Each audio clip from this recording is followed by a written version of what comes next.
Halo sahabat, Assalamualaikum. Apa kabar? Semoga sehat selalu dan senantiasa berbahagia. Terima kasih sudah subscribe dan selalu setia menyimak video-video SLMT TV. Semoga Tuhan Yang Maha Kuasa selalu memberikan rezeki yang berlimpah ruah dan juga berkah untuk sahabat-sahabat semua. SLMT TV kembali hadir menemani waktu bersantai sahabat dengan alur cerita film-film pilihan. Kali ini SLMT TV menghadirkan sebuah alur cerita dari film yang berjudul Karma Yoda.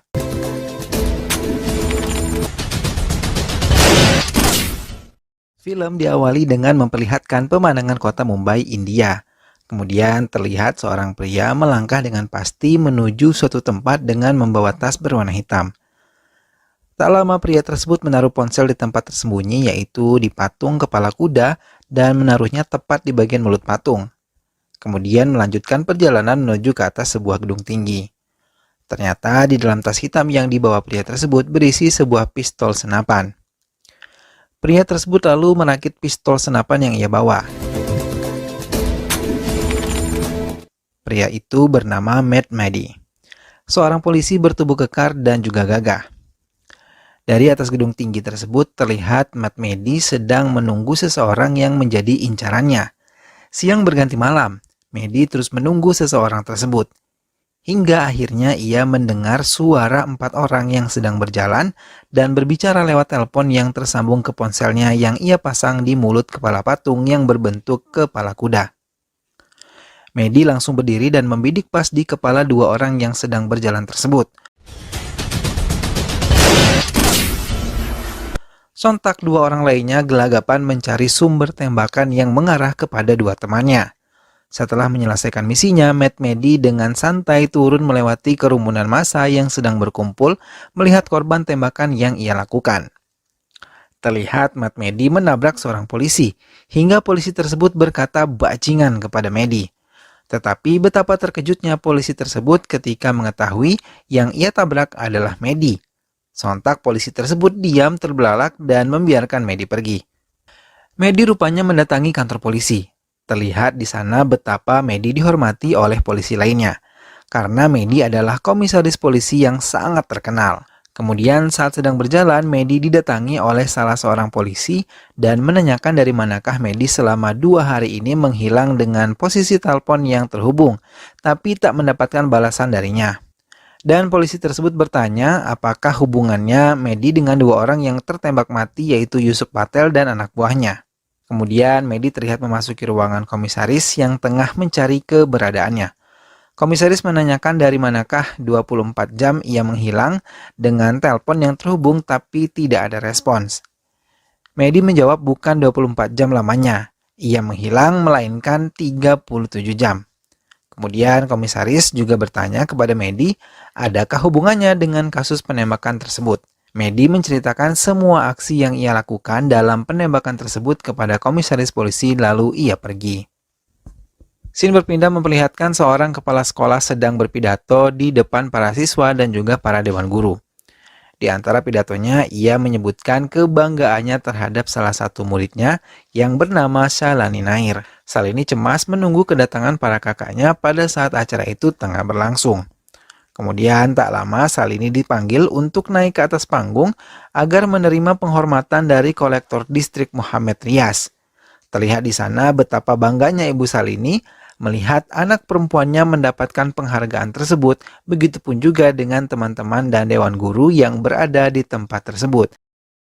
Kakak dari Shalini saat itu sedang asik bermain alat musik dalam acara konser meriah di tepi pantai. Di samping panggung, para kakak Shalini dan juga vokalis bandnya terlihat sedang menghitung pendapatan dari konser tersebut. Tak lama kemudian, datanglah gerombolan pria yang terlihat sedang mabuk dan mengusik, mencoba menggoda vokalis wanita band kakak Shalini.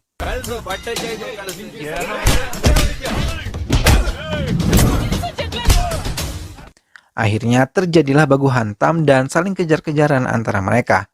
Untunglah datang para polisi ke arah mereka sehingga para pria asing yang berbuat ulah lari tunggang langgang karena takut kepada polisi. Para kakak Shalini akhirnya pulang ke rumah bersama Pak Polisi yang menolong mereka di pantai tadi. Saat sampai di dalam rumah, Shalini menunjukkan piala penghargaan yang ia dapatkan dari sekolahnya. Ketiga kakak laki-lakinya sangat senang akan hal tersebut. Hingga salah satu kakaknya yang bernama Manu menghadiahi Salini sebuah handphone. Hari pun berganti, Salini pergi ke sekolah. Ia bertemu dengan kawan-kawannya di sekolah. Ia juga menunjukkan handphone baru hadiah dari kakaknya. Terlihat dari kejauhan, teman pria Salini bernama Dani melihat Salini yang baru saja mendapat handphone baru. Dari menelpon temannya, tak lama ia menghampiri Salini untuk melihat handphone baru tersebut. Tak lama ia merebut handphone Salini dan terlihat mengetik sesuatu di handphone Salini. Setelahnya, Dani menelpon seorang bernama Kristi dan berkata bahwa ia bisa mencatat nomor seorang gadis yang sudah ia kirim kepadanya. Scene berpindah memperlihatkan seorang gadis sedang menunggu ibunya untuk menjemputnya dari sekolah. Tak lama kemudian, datanglah seorang wanita asing yang menghampiri gadis tersebut lalu berkata bahwa ibu gadis tersebut mengalami kecelakaan. Terlihat dari kejauhan, pria berambut panjang sedang mengawasi gerak-gerik gadis tersebut dan wanita asing yang mendatangi gadis itu. Karena dipaksa, akhirnya gadis tersebut ikut dengan wanita asing tersebut. Saat di dalam mobil, gadis tersebut menelpon ibunya. Melihat hal itu, wanita asing tersebut merampas handphone gadis itu. Dengan handphone yang masih tersambung dan mendengar jeritan putrinya, ibu gadis tersebut sontak berteriak karena pasti hal berbahaya sedang terjadi kepada putrinya. Benar saja, ternyata gadis tersebut diculik. Lewat berita, di India telah terjadi 3 kasus penculikan dalam waktu dekat ini. Scene berpindah, terlihat Matt Medi bersama gerombolan polisi lainnya sedang mengusut kasus penculikan ini. Mereka mendatangi beberapa tempat untuk mencari bukti kasus penculikan yang terjadi. Matt Medi mencari seseorang yang bernama Chandra Raji, seorang pria tua yang kerap menculik anak gadis untuk dijadikan budak seksnya. Tak lama, Medi menemukan Chandra Raji yang sedang melakukan aksi bejatnya. Akhirnya Chandra Raji berhasil diringkus dan dibawa oleh Medi. Tapi sebelum membawanya masuk ke dalam mobil, salah seorang anak buah Chandra Raji berkata bahwa anak buahnya telah memberitahu apa yang terjadi kepada seseorang yang bernama Khayas Bai. Muak dengan ucapan dan gelagat Chandra Raji, akhirnya Medi menembak Chandra Raji tepat di bagian kemaluannya. Medi dan timnya kembali mengusut kasus tersebut. Ia dan timnya mendatangi beberapa tempat. Selanjutnya terlihat ia mendatangi sebuah klub malam untuk mencari seseorang yang bernama Salu. Kemudian terlihat gadis asing yang pada saat itu menculik gadis di depan sekolah. Ia sedang asik menari di tengah kerumunan di dalam diskotik tersebut. Seseorang yang mengintai gerak-gerik wanita asing penculik gadis tersebut ternyata adalah salah satu anak buah Medi. Pria tersebut berkata kepada Medi bahwa wanita itu adalah penculik gadis tersebut. Secara perlahan, Medi dan timnya meringkus gadis itu dan seorang pria lalu membawanya ke toilet diskotik.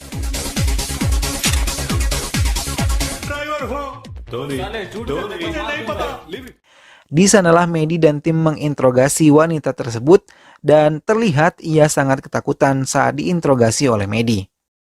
Wanita itu berkata bahwa gadis tersebut telah menjadi incaran selama sebulan terakhir, dan ia akan diserahkan ke Sek, yaitu tangan kanan Khayas Khana. Wanita tersebut berkata bahwa gadis tersebut akan dibawa ke arah selatan, yaitu ke tempat yang bernama Kerala. Dan ia dibawa menggunakan sebuah wadah kontainer. Tak hanya gadis tersebut yang dibawa, tapi masih banyak gadis-gadis yang lainnya. Setelah mendapat informasi, Medi langsung menyuruh Tony, yaitu asisten polisi, untuk mencari kendaraan yang bisa ia pakai untuk perjalanan panjang. Lalu terlihat Salini menelpon Salu, yaitu teman sekolahnya. Ia berkata bahwa ada nomor asing yang selalu menelponnya. Salini merasa terganggu akan hal tersebut. Keesokannya Salini berkumpul bersama teman-temannya untuk membicarakan seseorang yang selalu menerornya. Tak lama ada telepon masuk dari nomor tersebut. Teman-teman Salini menyuruhnya untuk mengangkat telepon dan mengaktifkan pengeras suara agar mereka bisa mendengar pembicaraannya. Ternyata yang menelpon Salini adalah seorang pria yang bernama Varus. Pria tersebut berkata bahwa ia mencintai Salini. Terlihat Medi mendatangi ibunya untuk memastikan kesehatan ibunya. Di sisi lain, saat di rumah, Salini selalu mendapatkan telepon dari pria tersebut dan mengangkatnya secara diam-diam yang membuat salah satu kakaknya curiga akan hal tersebut. Saat sedang ingin berangkat sekolah, Salini ditelepon kembali oleh pria tersebut. Ia ingin bertemu dengan Salini. Setelah bertemu, pria itu berkata tak akan lagi mengganggu Salini. Salini pun akhirnya mengiyakan permintaan pria tersebut. Akhirnya mereka bertemu di suatu tempat. Salini memperingatkan pria itu agar tidak mengganggunya lagi. Jika tidak, maka handphone Salini akan diambil oleh kakaknya. Saat setelah berbicara dengan pria tersebut, Salini hendak pergi ke sekolah. Pria itu hendak mengantarkannya. Tetapi saat Salini sudah naik mobil, pria tersebut tidak naik mobil bersama Salini. Salini akhirnya berhasil diculik dan dibawa kabur oleh para penjahat.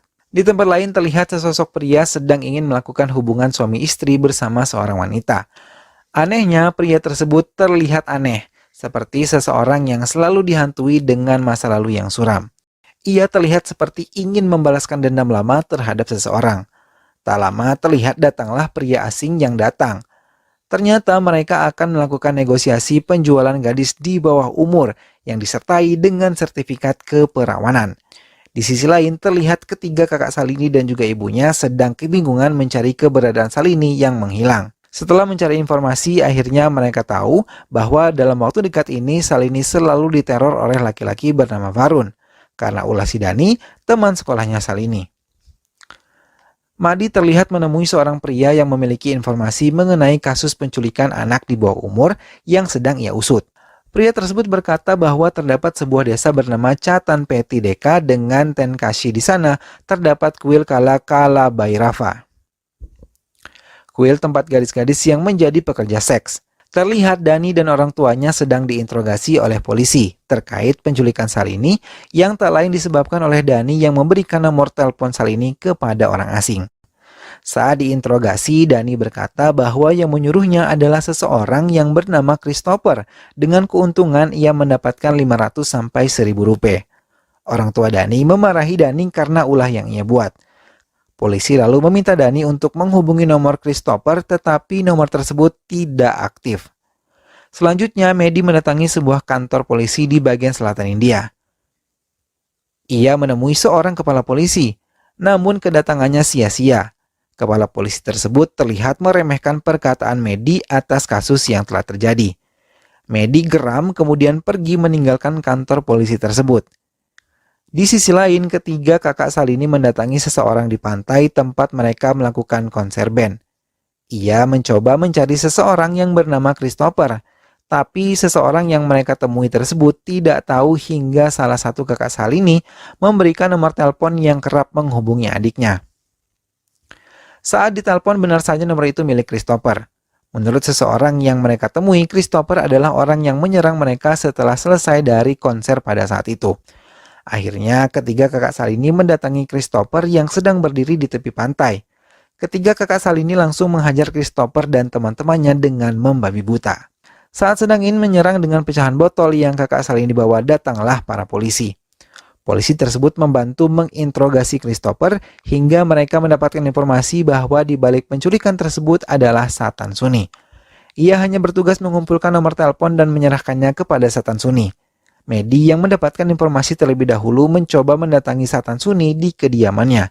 Pada saat memasuki kampung Suni, beberapa orang mengawasi Medi. Ia kemudian menelpon Suni bahwa ada seseorang yang mencurigakan menanyakan Suni dan berkata bahwa ia adalah temannya Suni. Hingga tibalah Medi di kediaman Suni. Suni terlihat sedang menggendong anaknya. Medi berkata kepada Suni bahwa namanya adalah John dan ingin meminta bantuan Suni. Tak menunggu lama, Medi langsung mengancam Suni dengan menodongkan pistol kepada anaknya Suni. Sontak Suni langsung mengiyakan dan ikut Medi dengan pistol yang digenggam Medi di dalam baju Suni. Medi membawa Suni ke sebuah tempat.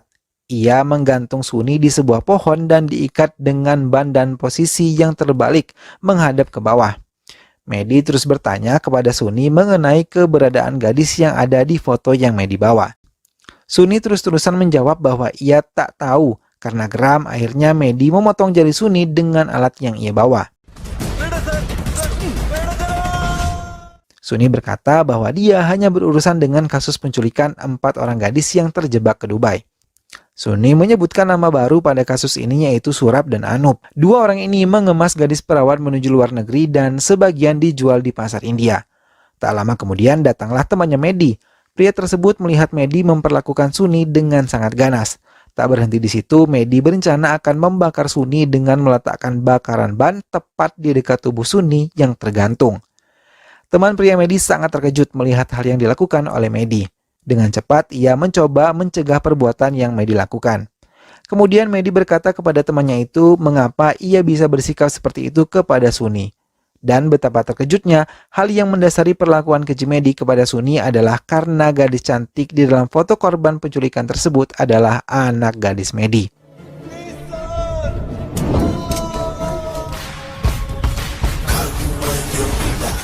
Scene berpindah memperlihatkan seorang pria yang dibutakan akan seks sedang mengawasi keempat wanita yang terjebak ke Dubai dan juga Salini.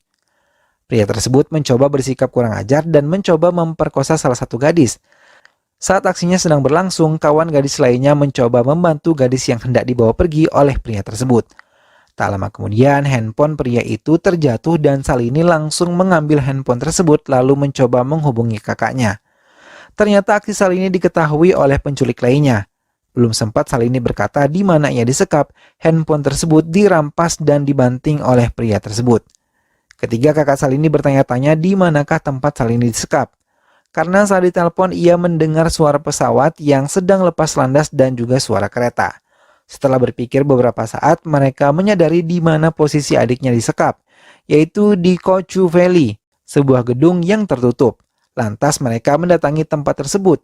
Sayangnya belum sempat ketiga kakak Salini sampai di tempat tersebut, Salini dan keempat gadis lainnya diangkut dengan menggunakan mobil box yang di dalamnya berisi ayam.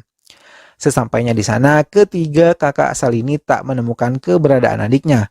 Namun tak lama mereka mendengar suara mobil datang dan menganggap suara mobil itu adalah mobil penculik adiknya dan akhirnya mereka pun bersembunyi.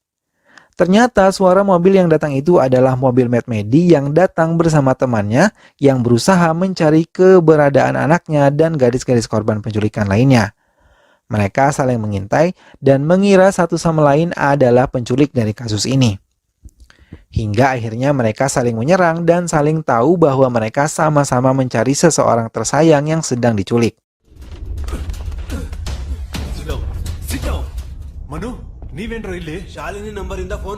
Ternyata teman Medi kenal dengan ketiga kakak Salini. Ia berkata bahwa mereka akan berguna dalam pencarian tersebut karena mereka akrab dengan jalan yang ada di Kerala dan Tamil Nadu. Di sisi lain, ternyata para gadis yang diculik tersebut diberi injeksi berupa suntikan agar mereka tertidur dan tak memberontak. Tak lama saat dalam perjalanan, mobil yang berisi gadis-gadis tersebut pun berhenti. Ternyata mereka ingin memasukkan satu korban penculikan lagi ke dalam mobil box itu, yang tak lain dan tak bukan adalah anak gadisnya Medi. Saat sedang dalam perjalanan bersama dua kakak Salini, Medi mendapat telepon dari temannya bahwa gadis-gadis korban penculikan akan dibawa ke daerah yang bernama Thothukudi, yang tak jauh dari jalur laut internasional dan akan diserahkan ke kapal di perairan internasional. Seorang pria dan pasangan wanita yang tak lain tak bukan adalah dalang dari penculikan gadis remaja sedang melakukan aksinya. Pria tersebut terus menanyakan perihal penculikan gadis Mumbai yaitu anak Medi, karena ia harus segera dikirim dari pelabuhan India secepat mungkin. Mobil yang mengangkut para gadis terlihat berhenti sejenak untuk sekadar berhenti di tepi danau agar mereka bisa minum air danau sejenak. Salah satu gadis tersebut mencoba kabur tetapi kembali berhasil ditangkap. Saat sedang akan masuk ke dalam mobil, pria yang haus akan seks tersebut mencoba mengganggu Salini. Hingga salah satu gadis yang terjebak di Dubai memberanikan dan mengorbankan dirinya menggiring pria bejat tersebut ke tepi jurang dan membawa mereka berdua jatuh ke dalamnya.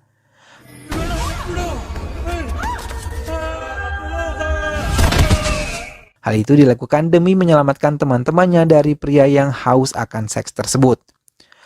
Tak lama warga sekitar tebing berkumpul untuk melihat korban bunuh diri tersebut. Hingga datanglah Medi untuk melihat apa yang sebenarnya terjadi.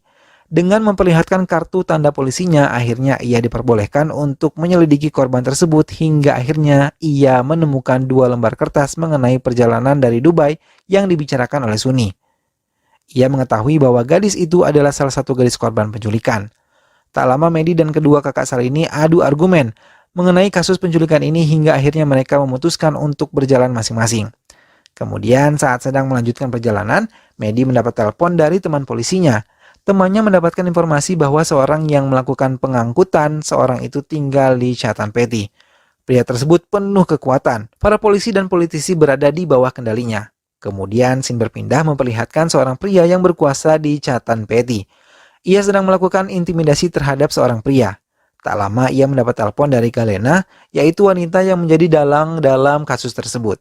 Ia menginginkan gadis Mumbai tersebut dalam keadaan aman karena akan segera cepat dikirim dan dijual. Hingga akhirnya mobil yang mengangkut para wanita korban penculikan berhenti dan gadis Mumbai yang tak lain adalah anaknya Medi dipisahkan dari rombongan korban penculikan lainnya. Scene berganti memperlihatkan kedua kakak Salini sedang lari dikejar oleh gerombolan anak buah pria yang tinggal di Chatanpati. Tak lama datanglah Medi. Medi berhasil menghabisi gerombolan tersebut dengan dibantu dua kakak Salini.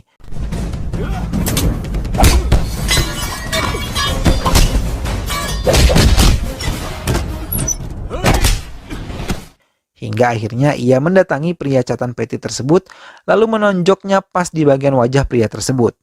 Pria itu dibawa Medi dan diancam dengan sebuah mesin penggiling dan berhasil membuat pria tadi ketakutan. Lalu ia mengatakan siapa dalang di balik kasus ini. Ulah dari kasus ini adalah Gayas Gana dan Galena. Medi menyuruh pria tersebut untuk menelpon Galena dengan berkata bahwa temannya dari Bangalore yang tak lain adalah Medi menginginkan seorang gadis kecil dari Trivandrum yang tak lain adalah Salini dengan harga 10 lakh. Galena pun mengiyakan. Kemudian Medi bersama pria tersebut berangkat menuju kediaman Galena dengan membawa uang 10 lakh yang berasal dari pria Chatanpati atas desakan dan ancaman Medi. Sebelum menuju rumah Galena, Medi menyusun rencana kepada dua kakak Salini untuk mengawasi Selvam yang mungkin saja membawa anak gadisnya. Akhirnya mereka berpisah dengan mengendarai mobil menuju tujuan mereka masing-masing. Medi dan pria Chatanpati akhirnya sampai di kediaman Galena dan Gayas Gana. Medi langsung menemui Galena dan tak lama mereka menunjukkan Salini yang akan mereka tukar dengan uang 1 lakh yang telah dibawa. Tak lama Salini kembali dimasukkan ke dalam kamarnya. Kemudian, Medi berkata ingin melihat Salini secara langsung. Medi berhasil menemui Salini. Ia berkata ia akan menyelamatkannya dan berkata bahwa kedua kakaknya yaitu Manu dan juga Kartik ada bersamanya. Tak lama Medi menelpon kakak Salini untuk datang membawa adiknya dari tempat itu. Pria Chatanpati tersebut secara diam-diam berkata kepada Galena bahwa Medi adalah pria yang berbahaya.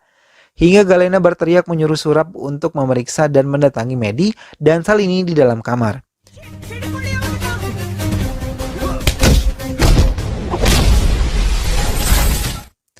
Tak lama datanglah kedua kakak Salini dan berhasil mengamankan adiknya tersebut.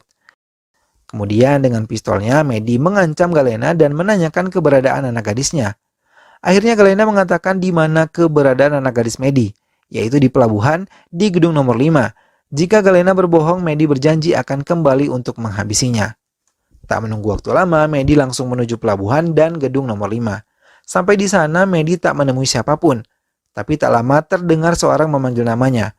Berkali-kali, berulang kali, tapi Medi tidak menjumpai siapapun. Hingga akhirnya diketahui wujud dari suara tersebut adalah Gayas Gana. Dengan wajah yang penuh dendam dan amarah, Gayas Gana berkata kepada Medi atas perbuatannya kepada Gayas Gana hingga Gayas Gana tak tahu apakah ia perempuan atau laki-laki. Ia berusaha mengingatkan hal itu kepada Medi. Medi pun bingung apa yang dibicarakan pria yang ada di depannya. Kemudian Gayas Gana menceritakan semuanya saat ketika ia akan melakukan perbuatan asusila pada anak gadis berumur 13 tahun. Medi saat itu datang untuk menyelamatkan gadis tersebut. Dan Medi menyerang Gayas Gana dengan memutar tangan Gayas Gana dan pisau tersebut mengarah ke kemaluan Gayas Gana. Gayas Gana telah lama menunggu hal ini. Ia ingin membalaskan dendamnya karena Medi telah menghapus seksnya dan menunggunya 8 tahun terakhir. Terjadilah saling serang antara mereka berdua.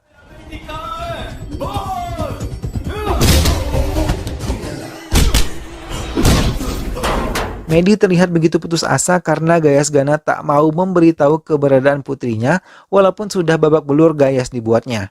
Ia tak mengetahui di wadah mana anaknya berada, dengan banyak wadah kontainer yang ada di sana. Saat sedang memperhatikan semua wadah di sana, ia tertuju pada wadah kontainer yang bertuliskan Selvam yang sedang diangkat menggunakan alat berat. Sontak Medi bersama Manu dan Katrik lari menuju wadah kontainer tersebut. Madi menyuruh Manu dan Katrik untuk menghentikan pengangkutan wadah tersebut dan menurunkannya. Medi lalu berusaha membuka gembok pada wadah tersebut, hingga pintu wadah kontainer tersebut bisa terbuka. Benar saja, putri kesayangannya berada di dalam wadah tersebut. Dan dalam keadaan memprihatinkan, lemas pucat serta tak sadarkan diri. Tak lama setelah dibangunkan oleh Medi, putrinya pun terbangun dengan tak berdaya. Itu apa? Bertiada. I love you, apa? Oh my god. Ada banyak bekas suntikan di tangan putrinya, yaitu suntikan injeksi agar ia dalam keadaan lemah tak sadarkan diri. Kemudian Medi membawa putrinya dengan membopongnya. Medi pun akhirnya membawa pulang anak gadisnya dengan senyum lega dan bahagia. Film pun selesai.